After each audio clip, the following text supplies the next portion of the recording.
అబర్ట్స్ Fernandez ఆసుపత్రిలో డాక్టర్ల నిర్లక్ష్యంతో 3 రోజుల చిన్నారి మృతి చెందింది. మహబూబ్ నగర్ కు చెందిన సాయి కుమార్, అనూష దంపతులకు 3 రోజుల క్రితం బాబు జన్మించాడు.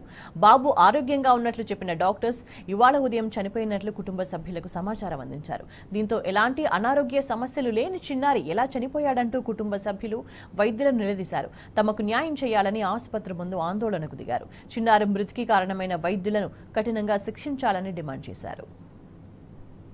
నాకు మహబూబ్ వచ్చినాము. సో 13th రోజు ఇక్కడ ఫెర్నాండేజ్ హాస్పిటల్లో జాయిన్ అయినాము. సో ఆ రోజు డెలివరీ అయింది. సో బేబీ సాటర్డే సండే మంచిగా ఉన్నాడు. నిన్న డిశ్చార్జ్ చేస్తానని చెప్పారు.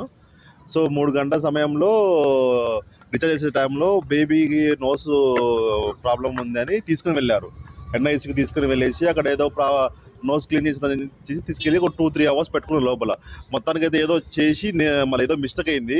సో అప్పటి వరకు బాగా ఏడుస్తున్న బేబీ అసలుగా చాలా సిక్కుగా అయిపోయిండు. 5:36 అలాగా మాకు ఇచ్చేటప్పుడు సిక్కుగా అయి ఉన్నాడు. బేసిక్గా కొద్దిగా ప్రాబ్లమేటిక్గా అనిపించింది. వాళ్ళు ఏమన్నా మంచిగా ఉండి బేబీ వెళ్తా అని చెప్పిండు. వెళ్ళిన తర్వాత మేము ఇక్కడ నుంచి 7కి వెళ్ళాలి కదా, అక్కడ వెళ్ళి 9కి అలా ఒకసారి ఫీడింగ్ చేసాము. కానీ బేబీ ఎక్కువ స్పందించట్లేదు అనమాట. మామూలుగా జస్ట్ అలానే స్లీపింగ్ మోడ్లో ఉన్నాడు.